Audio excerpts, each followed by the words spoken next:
Media essential workers, we're very thrilled actually to step outside of the box a little bit. We're joined on a Monday with Cindy Marie, who's this is going to be kind of a hey Cindy, this is going to be a Hey. different interview. We've done a lot of people in sports telling the story of the storytellers, but one of the things we've always wanted to concentrate on are our friends in sports who have actually been impacted when this pandemic started. They were the first to be impacted, and now they're kind of getting back in the routine. But I'm sure this has been difficult, like nothing you've dealt with in terms of your workflow, right? Cindy, kind of walk us through what happened in March. Yeah, yeah, it definitely has been different. So in March, it was spring training time, and we got the call that we weren't going to be going in that day, and this was after the basketball game had already gotten canceled and everything.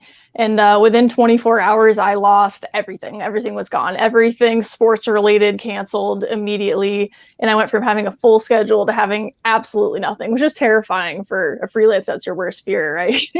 Well, Cindy, walk us through that. Like in the sports world, there's a saying, right? At least we have sports. Kind of Yeah. explain how it works for you as a freelancer, right? You're filling up shifts. People have called you in advance, booked you on days. How does that go? And then how did that clear? Tell me, walk us through that. Yeah, so people book you for any amount of time. Sometimes it's 3 days, sometimes it's 2 weeks, you know. So a lot got cleared really fast. I'm trying to remember. It was like cross country skiing got canceled, and then other basketball got canceled, and then there was all our whole spring training season got canceled. And it was just one after the other. And I worked for so many individual companies that it was scary to see like, oh, this is real. Like everybody is canceling, and we're done, and we're out. And I've never been much of a homebody. I'm usually only home a couple days a month, and then just sitting in my house every single day was insane. So kind of describe what your typical workflow would be. You said you do different types of sporting events. You're working sometimes 2 weeks for a client, sometimes a day or 2 days. I imagine a lot of travel. I imagine a lot of interaction with a lot of different people. You guys are probably friends with people geographically everywhere. Yeah. I'm sure you got calls like I did. I'll tell you, as a union vice president, I'm sitting here trying to figure out how to get on top of this. Started getting some calls like, what do I do with this pandemic and unemployment act? How do we file for unemployment here? How do I get this, a W-1099 from this client? And we started putting on these seminars, which actually kind of grew what we're doing now. But what was it like getting these calls from coworkers, from colleagues about what do we do? What's going on? Well, it's scary. I'm not sure if you've really been following what's going on in Florida either, but unemployment is not friendly to 1099ers or freelancers in Florida at all. I mean, it's not friendly to anybody in Florida, but especially freelancers. So we knew that our income's gone. Anyone that worked in Florida, some of my other friends in other states are doing okay, but for us, it was like we have to figure this out and find something else to do right now. But I'm so lucky, and my company Dome that I work for paid me for everything that I was booked for, and they were absolutely incredible and didn't have to do that at all for me. And all of the companies I worked for took really good care of me. But I think that's because, we all work really hard for them and try to do our best every single day. So it was really cool that they gave back to us like that. Well, and I love the shirt that you're wearing. And that was one of the Yes. companies that actually came out in the forefront and said, hey, if we booked you, we're gonna pay, we're gonna do right by our people. Did you guys expect it? No, not at all. I don't think anyone expected it because, again, they get a lot of for freelancers. They don't owe us anything. We're out here freelancing at risk of ourselves, and we could be salary, but we choose to freelance because we like the freedom. But that also comes with this massive risk of what happens if we lose everything. But like you said, there's always sports, right? So why would we be worried? Well, And it happened so fast. Absolutely. And I got to throw out there, I'm so grateful to see that a lot of our colleagues in sports are getting back to work, that things are picking up. But I'd like to keep in mind our friends who work live events were still, put out of work early and still fighting for getting what they should be getting, which is work coming back in. I see behind you all the media credentials, all the passes. You cover a lot of different events, a lot of different sports. Tell us about some of them and what your favorites are. And what brought you into this world of freelancing in the sports world? So I'll start with how I got started. When I was 19 years old. I'm also a musician. So I was playing music in this bar called 210 Tavern. And this guy walked up to me, and I was kind of not paying attention to him and watching the baseball game behind him. Because if you can't tell, I'm a massive baseball fan. I absolutely love it. Um, so I was watching the game, and he's like, "Oh, are you an Orioles fan?" And I was like, "Yeah, I'm a huge Orioles fan." And he's like, "Well, I work for the Orioles." I'm like, "Okay, here's this drunk guy like Yeah, trying he's to working show in the line. interest." Yeah. Yeah, that's really cute. And he's like, "Well, come down to the stadium tomorrow. We have some spring training games you can work." I'm like, "Yeah, okay." And I showed up at the stadium the next day, and sure enough, he's in like a black polo and khakis and credentialed. And I was like, "Wow, this is real." And I ended up working the whole rest of that season doing scoreboard, which was the coolest job ever. Like, I could not imagine anything better for me. I would have never even known that was a job I could do.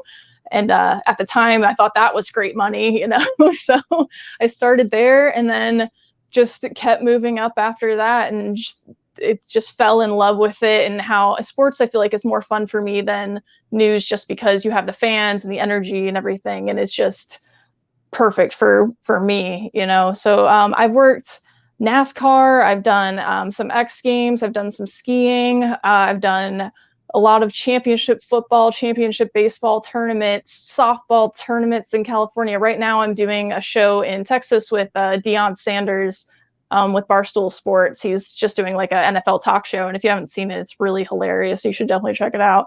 But yeah, so I'd pick up whatever I can, you know, whatever comes my way.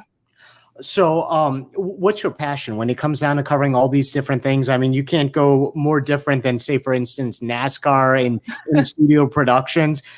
Just from a union perspective, you know, very, very, very different demands, like very different safety precautions you got to watch for. So, you're in the middle of all of this. What really reaches out to you is what brings high energy to what you're doing. I'm sure you are high energy whenever you're getting work, whenever you're doing in this Yeah. environment. But what really motivates you?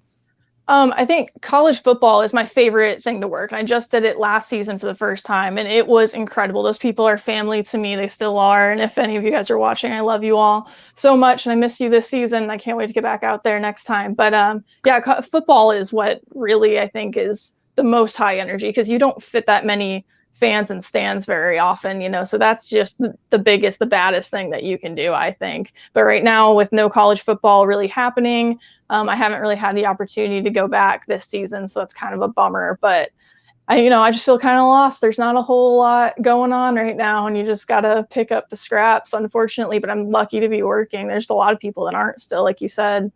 Well, absolutely. And one of the things that caught my attention in one of your posts is with the WNBA. So you are living kind of in a pseudo bubble because you're a local, but you're working amongst crew members who are actually working in what we've heard of as the bubble, as are a lot of your friends with the NBA. So kind of describe, because I don't want to describe, I want you to describe what that means and what the experience is like. So we call it the wubble because we're in the women's bubble and the boys are in the actual bubble. So we've been calling it the wubble. And I feel terrible because the whole crew has been just trapped for 3 months now here in their hotel and haven't really been able to do a whole lot just because of the rules and what we're allowed to do. And that sucks. And I just can't imagine being in their situation. I am so lucky to at least get to go home in my bed every night, but these people have kids and families, and they're missing first days of schools and anniversaries and important things just to do this job and just to have some kind of normalcy and work back, you know. So they're really giving it everything. And some rules that we have to test every Monday, which is okay, but gosh, it gets really old after a while. And then, as we say, the I carpet. gotta ask you, this Yeah. testing, is it as bad as what I hear? I hear there's two Oh, different testings now. I hear that there's just a pure saliva, and then there's one where it basically tickles your brain when they put that Q-tip in there. Describe yes. what that is like, because I could imagine that being dreadful. So I've done both, and the brain tickle was horrible. She seriously had to hold my head down and just shove it in there because I couldn't handle it. And we're doing the throat swab, which isn't nearly as bad, but the guys hate it. They don't really like the throat swab as much, but they do that, and it's not as bad, and it's so fast because there's just our crew going in and doing it, so it's pretty quick at least, you know. So you get this, and then you are cleared to work for the week. Is that how it works? Yes. Yeah, we're cleared to work for the week. However, we still do temperature checks when we walk in. So if any symptoms show up, then we're not allowed to come in. Of course, we're required to report any other weird symptoms or feelings as well.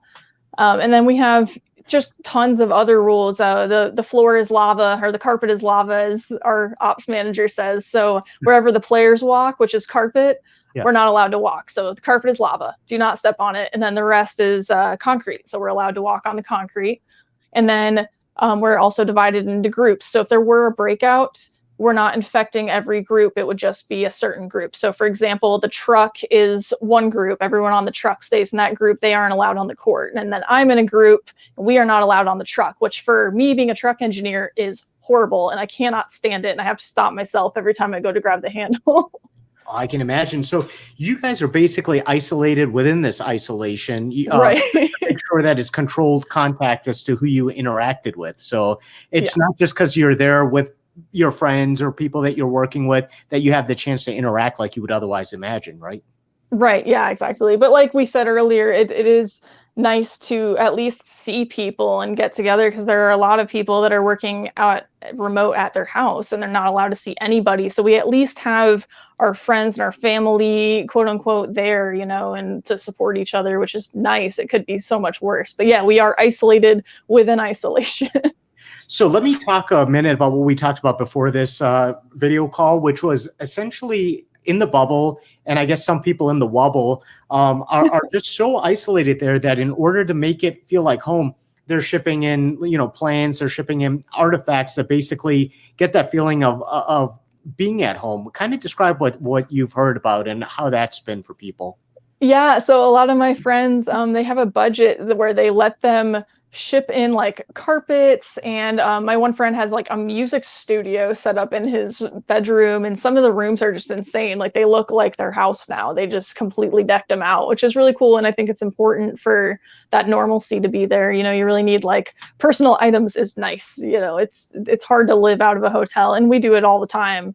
But it's hard living in the same hotel for 3 months and not being able to leave. But the guys in the bubble have it way better because they're at Disney Resort and they make it sound like they have it so bad. And they got a pool and a golf course and all kinds of fun stuff. Really? So. Is that pool open from what you've heard? From what I've heard, well, I don't know if the pool is open, but my one friend Alex is always posting pictures of his feet up at the pool with a drink in his hand, and he just looks like he's having a great time. So there's to you, Alex. That's awesome. I do want to state just the commitment that these people have to getting back to work, that it's not like a typical, you go to work, you do what you got to do, and you got to come back. You've signed away that you are going to subject yourself to these screenings. You're going to be away from, like you said, friends and family, from your belongings, from anniversaries, from all the things that make life special. And you're sequestered. You're basically sequestered for the length of this season to get a job done, to do work, to get back into doing what needs to be done in the sports world. Yeah. I mean, we're here to try to bring some normalcy back to everybody, because sports is nationwide. It's something that people enjoy and look forward to. And it's sad to see how slowly things are coming back, because I think it would be nice to have more for people to watch at home while they're stuck there. It's been hard. And our friend Chris Seibel, actually, he cooks a lot at the hotel for everybody, which is really nice and something homey. And I think he brought a bunch of food from his garden to make sauce out of. And, it's nice to have a little bit of that sometimes, I think. Let me ask you this. So in the freelance world that you're living in the current pandemic COVID environment, has travel been restricted? Tell me about how some of the other workflow challenges have presented themselves and what you and your colleagues have done to kind of address those. Yeah, so travel has been really weird. It's getting a little more normal, but for example, like NASCAR, we aren't allowed to ride in the same rental car. So that doubles the amount of rental cars, which doubles the amount of parking that we need, which creates so many issues, and doubles the amount of parking at the hotel that we need. And we're not allowed to ride on the same golf cart at work. So we doubles the amount of golf carts we need. It's crazy. And flying on planes has been really weird. I fly Delta, so they've been leaving seats between each other on the plane, but I hear American is just packing them in there. And I know some people that fly American, so I just can't imagine just having to sit so close to people. Delta's been really, really good about it, luckily. But yeah, travel's been really hard lately, and especially now that it's picking back up and it's not dead. Because I remember flying back in April, I think it was. I got lucky enough to get on a volleyball tournament, and there was nobody. I was at the Atlanta airport with no one on the bus at all. It was really eerie. Was it eerie and comforting, or was it eerie like, I guess the world's waking up, but slower than I would have thought? No, it was eerie like this is the apocalypse. No one, nothing's ever coming back ever. This is crazy. There's nobody there. I've never seen the busiest airport in the world to be just empty. It was scary. So we live in very different worlds. I work in the news industry. You work in sports.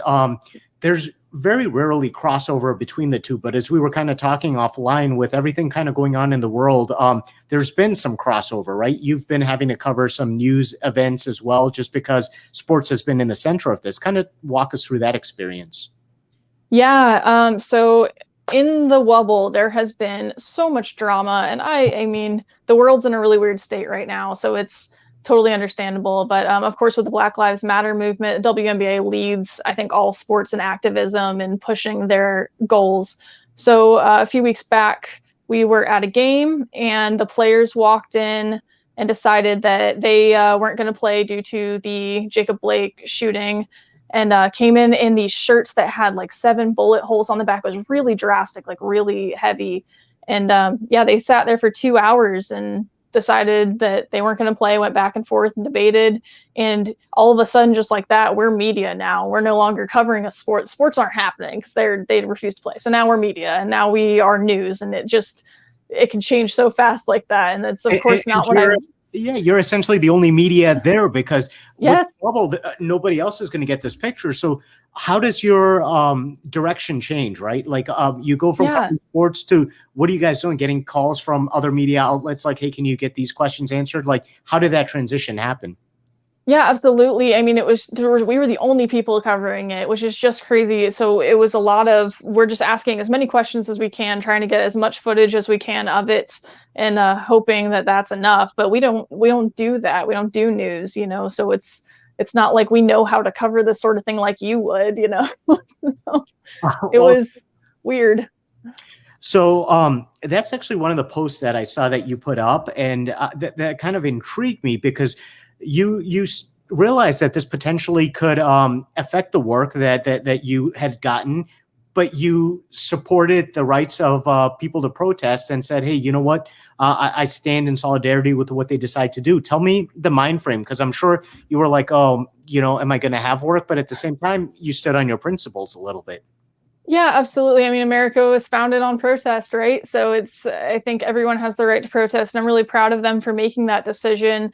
And it's like they say, I won't remember the words of my enemies, but the silence of my friends. And I think that when the NBA made their decision to not play, that transferred into the WNBA, and they really had to make like a decision on what's right and what's wrong. And are we the most important thing that needs to be aired right now? And they decided it wasn't. And I don't have an opinion either way, but I'm still proud of them for standing up for what they believe in. However, once that happened, we didn't know if they're protesting the season. Are they protesting the game? Are they walking off forever? What's going on? And we had just got our jobs back, and we were so excited to be there, and we put in all this work and effort. And yeah, and then that was it. We just did. It was another just uncertainty. Like, is it over again? Are we starting over again? And then the NHL protested, and MLB, the Marlin protested. I think Seattle maybe protested, and yeah, it was just, here we are, back to square one. So, what was the feeling like within your friends, within the production crews, in terms of, you know what are we going to do here? We had, like you said, just gotten our jobs back. Like, how was that? Just describe the environment for people that weren't in the bubble or the wobble, about the anxiety, the frustration. But what was it like? Paint that picture, if you would. It was heavy. It was actually probably the most emotional night that I've ever experienced at work. It was really hard for everybody. And our reporter, Holly Rowe, was crying and having a really hard time doing interviews. And we're just, we're hurting with these women, because it's so hard to watch your friends and people that you've been with for 3 months like hurt that badly and feel that kind of pain. So I think that for everyone that had to shoot this, like, that wasn't a normal basketball game, it was really, really hard, because we're not used to dealing with that sort of thing and something that's that important to people. We're usually shooting crowds and cheering and happiness, and so it was really, really hard. And then, of course, the added uncertainty of not knowing whether we were coming back to work, it also made it a lot more difficult on everybody. And here, where do we go from here? And it definitely was a really difficult evening for sure. Was there more like solidarity between the production crews and the players, given the new world you're living in? Like I've covered sports, and they don't know my name. Yeah.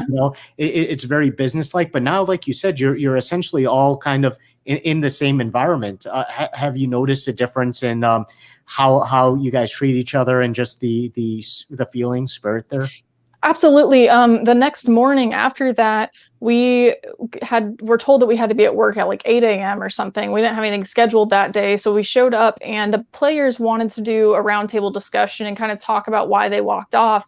So we're scrambling to set up a set, for this and trying to help them out. And we got up so early to come out and help the players say what they wanted to say, and I think that they really appreciated us, and we kind of bonded over that.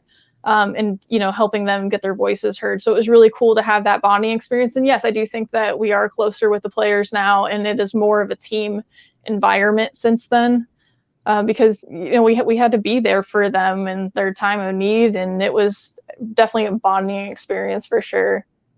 Fantastic. And so let's talk a little about the nature of your work. You are a photographer. You do some TD. Kind of tell us how you said how you got in there, but tell us about your non-traditional path into getting some of the expertise and stuff that you've been interested in, being able to Yes. realize those goals. So I met this guy named Drew Vincent at the Orioles, that spring training facility, and he changed my life and just made everything so fantastic for me and changed my entire life. He's amazing. But yeah, so he took me under his wing and asked me, what do you want to do? Because at that point I had done replay and camera and scoreboard and everything I could possibly do. And I told him I wanted to be a technical director. And he was like, okay, are you sure? And helped me learn everything I can possibly know about it. And then just gave me all the support I needed. He got me on a bunch of in-house shows where I could TD and direct, and really got to learn TV. I really got to be on every single seat in the truck, which is so rare for people. I don't think a lot of people get to do every job in TV. And I think it makes me now a really good tech manager and a really good engineer, because I know what everybody needs and I know how to provide for those people and what they're going to ask me for ahead of time, so it definitely gives me an advantage. And so TD, most of the people who are watching this are in the industry and they know exactly what it is. TD is one of the jobs where you're kind of like the conductor in an orchestra, right? You're putting Yeah. all these elements together and you're putting out one product that everyone's watching. In my opinion, one of the more difficult things, although nothing is undifficult in what we do, right? Everyone's got a skill set. Everyone's got an idea of how to put this production together. I learned how to do a TD's job, and it was difficult. Tell me, how was the process of learning how to be a TD? It was hard. It is. I think it's the hardest job, and maybe I'm biased, but I think it is the most involved, because you're taking in all these things that everyone else put together and you're pushing it out onto air, so you're really the last line of defense before something hits air, and that is a scary spot to be in. So at first it was really intense, and Drew would just hover over my shoulder and watch every button I pushed, and when I would panic, I would just throw my hands up and he would jump in and take the cut for me, and that's how I started. Reminds me of my driver's test when I was learning. Yeah, just to let go. It'll always help. So tell me this: how has all the experiences, like being a photographer, being TD, played into the pandemic? Are you doing very specialized roles? Or are you still kind of intermingling in both? Or how's that working? I'm doing absolutely anything I can do. Whatever people will give me, I'm taking that gig. So, for example, the wobble that I'm in, I'm the third video engineer is technically my title. And the reason for that being because I told you earlier, the truck people aren't allowed on the court people aren't allowed on the truck. So if something were to go wrong in the video realm, they need somebody in the truck, somebody on the court to fix issues. So I am the on the court person for video. But it's not really a position in any other job, right? Like there's no third video engineer. So that's what I'm doing right now. I'm also doing utility for NASCAR. I'm spotting cameras on pit road. I'm doing anything I can to get work. It's just, and then for this Barstool Sports, I'm EICing this kind of fly pack kind of truck at this guy's house, so we're all just doing whatever we have to do right now. Keep that But it's, production on air, right? You got to yeah, work. yeah. Kind of tell me about some of the stories you're hearing from your colleagues that you keep in touch with who are doing other sports. You told us a little about how they make a hotel home. What are some of the other stories that you're hearing about how people are working outside of what they normally would have ever had to do? Yeah, so I mean, I know that the NBA guys, I think that they're just bored at this point, and I know that they're engineering all kinds of new technology to make the games industry interesting. Wow, just because they're bored and they have nothing better to do, like these LED screens with the Zoom calls and stuff. Like all these ideas are really cool that they've just popped up because of this, so now we're seeing a whole different sports world, and we're seeing fake fans and fake crowd noise and things. And I just think technology is going to advance so fast just because we're all bored and we have nothing else to do, so we have to figure out how to make things interesting. And as far as fun goes, I know the guys like are using that Disney resort for sure at the NBA, and they're definitely golfing and definitely drinking by the pool and having a great time. So And absolutely, God be with them. I mean, those guys are yes. really just, putting everything they can into doing a project and doing the work that they signed up for. And none of this is being taken lightly because you really are committing to something huge that we never thought you'd have to come up with just to be able to pay the bills. Yeah, absolutely. And it's hard too, because there's a lot going on right now with like the hashtag boycott the NFL or hashtag boycott the NBA, because we're getting so political and there's so many things being discussed. And that sucks because we're putting so much extra effort in and people just don't care. They're upset that there's politics involved, or they want the things to be the way that they used to be, but they'll never be the way they used to be, at least not for a long time until this all settles down. So it's hard when you put that much effort in, people just like don't appreciate it. Well, and I think that's one of the reasons it's so important to do shows like this, to really talk about the people who are invested in this, invested in working on these projects, and really tell what you guys are working with and what you guys are committing to put on this air. So tell me this, you probably talk with friends about some of these politics, some of what's happening in sports. Like, what's your take on this? Like, what do you tell them? What's your personal thoughts? What does Cindy think? I try not to get too involved in the politics of it. I really don't have a strong opinion either way. I definitely see both sides on everything that's happening. I do hear a lot of opinions, unfortunately, from colleagues and coworkers, and I know that they definitely err on the side of we just want work to be normal. We want people to kind of just shut up and just let us do us. But of course, that's the selfishness in us, right? Like we want to get back to work. We want things to be normal, but I do think that it's important for these people to do whatever they want. The NFL players should get to kneel if they want to kneel, and they should have that right to protest because we live in the United States, and that's the beauty of it, unfortunately or fortunately, however you feel about it. I think you answered that perfect. Is there anything that you want to kind of get out there and express to people about what you and your coworkers and your colleagues have gone through, and what you're kind of going through in terms of putting on a show right now? Well, I think that I've only talked about the negative, but there's so much positive to it too. Like there's so much Cindy, awesome. I knew you'd hold my feet to the fire with that. Yes. Tell us about some of the good stuff. Yeah, there's so much good stuff too.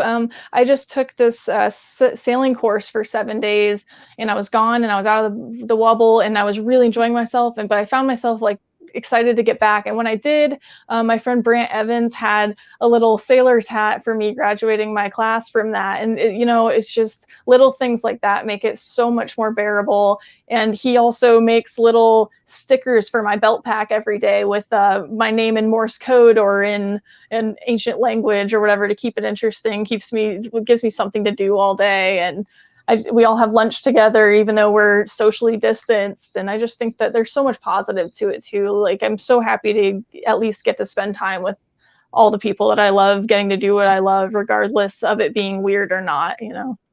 Well, and I think I was just telling you offline about what my wife and I, the different experiences we have, because I'm still working in the news industry. I'm going out there, still interacting with the public. She's Yeah. sequestered here in the house. And it can be very lonely, isolating to not Yeah. be with your friends. And like you said, you're now in a situation where you can interact with people. And who knows how to cheer you up better than the people that you're friends with who, like you were saying, family away from family. Yeah. What was that like after not seeing them for so long with all this uncertainty to be in a situation where, hey, we're close, should we be? But still, I'm happy to see you. At the beginning, it was so weird because we're all like, shake hand, fist bump, hug. What are we supposed to do? Like, we don't even know how to interact with each other anymore. And it's so weird. And I'm so over the fist bump thing. I can't wait for fist bumps to go away. I'm so sick of it. That's awesome. So I'll tell you this. One of the things, we are not able to congregate all too often, but every now and then when we have like a going away party or someone's there, we'll all socially distant meet up. And there's something just very therapeutic about venting to people who get it, right? Like, I mean, I Yes. can complain about my day to my wife. She won't get it. She'll understand because she's heard it a lot. And But she'll then, put her headphones on. yeah, exactly. Like, and those glasses that make it look like she's awake. But Yeah, right. sometimes only your coworkers know the frustrations with deadlines that you have to deal with long cable runs, with difficult personalities. How beneficial, how therapeutic is it to be able to have that situation where you again can talk to these people who understand your life? It's everything, right? I mean, it's and the TV relationships are really complicated, and I feel so bad for people that date TV people because, man, you got to listen to us complain a lot. So, God bless all of them. But yeah, it's really cool to have people that understand you and understand what you're going through, and you can kind of complain a little bit, even though we're all really secretly happy to be there, but don't tell anybody. Right. So, Sarah, was there any questions that you had specifically as well? Sarah had asked me beforehand also to talk about some of the difficulties that you might have had to face getting into your line of work. Was there any sort of difficulties taking that kind of track into getting into television production? What we have learned, and Sarah's actually going to speak up here in the mic, but there's a lot of being in the right place at the right time, which it sounds like was the case for you, but I'll let Sarah ask her question. I mean, sports is really not a women-dominated field. So for us to kind of even be in the forefront of a male-dominated industry like this, on top of that, just being the eyes and the ears to the women NBA, like this is monumental on so many different levels. I mean, number one, I know that you were talking about this. It was the right place and the right time. But how did you I'm sure that it wasn't an easy way up, top of the food chain, wherever you are right now. It was honestly, I'm sure that there were some difficulties, but for anybody else that's listening out there, can you kind of give more towards that mentorship or like, don't let like negativity get in your way? Because I think we want to hear from you, especially in the situation where we are right now, to see that great women like you that are competing for these top only male dominated industries. Yeah, being a woman in the industry is so much harder, and I think we are at a great disadvantage. And because there's no women in sports, no women want to be in sports, and it's just an endless cycle. But yeah, it was a little bit harder for me to get the respect and everything that the men have naturally, for sure. And I remember working college football last year for my very first season. These people had worked together for 20 years, 10 years, forever together. And I show up as the second engineer, and they all called me not Reed for the first couple of weeks because the guy before me was named Reed. So I was not Reed for a while. And it took a while for me to win those guys over and convince them that I know lens sizes and I know what screw to put in this and I know how to test things. It took a while for them to warm up to me, but I think that it's always like that, but I love the challenge. I mean, that's the best part, is getting to prove people wrong and getting to show up and then them think I'm a runner or think that I'm a PA or think that I'm a graphics girl, and then I'm their engineer and they have to show a little bit of respect towards me. I think that's the best part. I love that story. And the next person to sit in that chair, they're probably going to call not the Cindy now, right? Not Cindy, yeah. From now on, they better. That's funny. That reminds me of that old dinosaurs episode. Remember when that dinosaur was always called Not the Mama? Not the mama. It's like that Not with the mama. Yeah. Well, that's fantastic. And like Sarah was saying, please, if you could just say a few words of wisdom, how it's been for people, like what you'd advise people who are looking to get into this field, advise them about the experience, about just appreciating the work that they have, because some of us are fighting so hard to be able to, especially the people in live events, to get back to work. Yeah, I think that anyone can be in TV. It's a skill set that can be learned on the job. And I don't think that college is important. I didn't go to school for it. I know a lot of people that didn't go to school for it. If you did, that's great. That's extra benefit. But I really think that it's all about who you know. And if you show anyone that's in TV that you're interested and that you want to learn and that you're putting effort in, that anyone's willing to help you. Like, I will give my advice and help and whatever I can to anyone that wants to be in TV, because I love it and I would love for more people to get to experience it, especially women, of course. I just think it's such a great job to be a part of and family to be a part of. So I think that just if you love sports or you love media and that's what you want to do, just go do it. Just go find somebody that's in it, ask questions, learn as much as you can. Go on staffmeup.com or Teamwork Online and find those spots that are available and just get yourself in there. There's tons of internships too that you can get on. I think that that's the best way to get in. We have a comment here that says the GOAT. I just wanted to see, does that mean anything? The greatest of all time. I hope they're referring to me. This is my husband. I tell you, this. Oh, you're so not hip with the slang. This is why, and I wish there was at least a picture of Sarah here, because the video, she would have been just rolling her eyes in the corner over there. You're like, what is GOAT exactly? And that's my cue. I'm out. But the cheese? But let's see what I can get to quickly change the topic as quick as possible. So tell us about this too. In your world, in what's going on, you had told me how 5 months in advance you get all the slate kind of filled with your assignments. How's it looking with things opening up but tentatively? Things are definitely opening up. I think that there's more stuff now than there are people, because there's so many people that are locked up in bubbles right now. Like the NHL's doing a bubble, MLB might be having a bubble. I know we are, the NBA is. So now all these people are trapped and they can't freelance freely. So we're losing people. And honestly, there's more work than can go to individual people right now. It's really crazy. And that I'm flying back and forth between Texas and coming here, getting tested, self-isolating, going to work. And I'm trying to do both because there's just a lot going on right now. That every sport is happening at the same time for the first time in history. After all being shut down at the same time.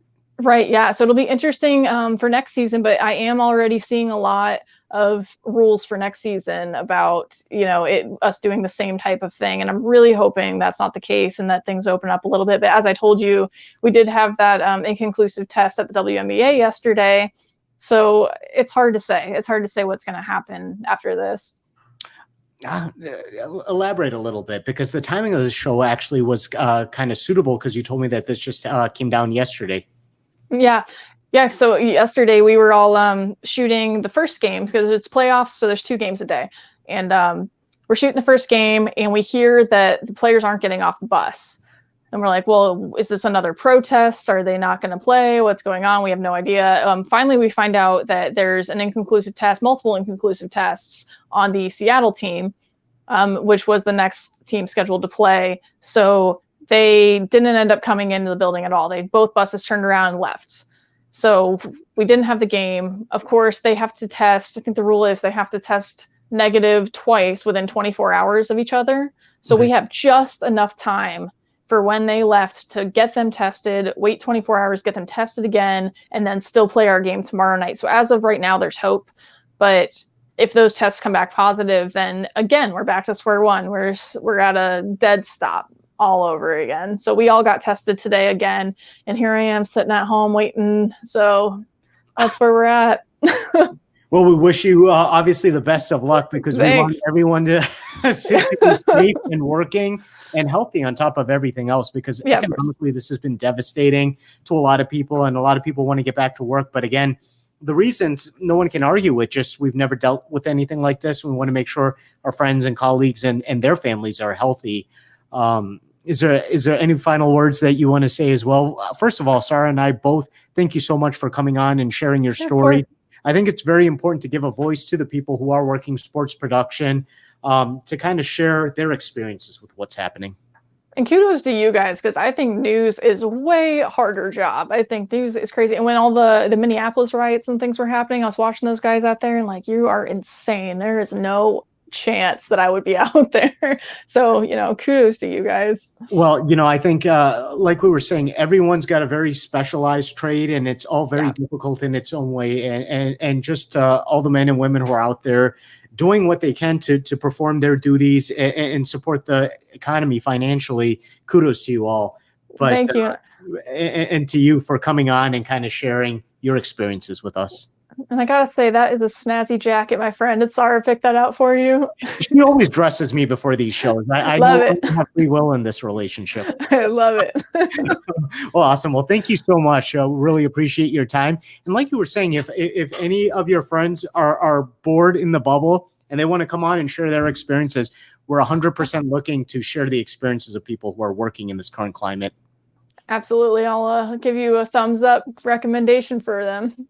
Sounds good. Well, thank you very much. It was really great talking to you. Thank you so much. Bye, Raza. Bye-bye.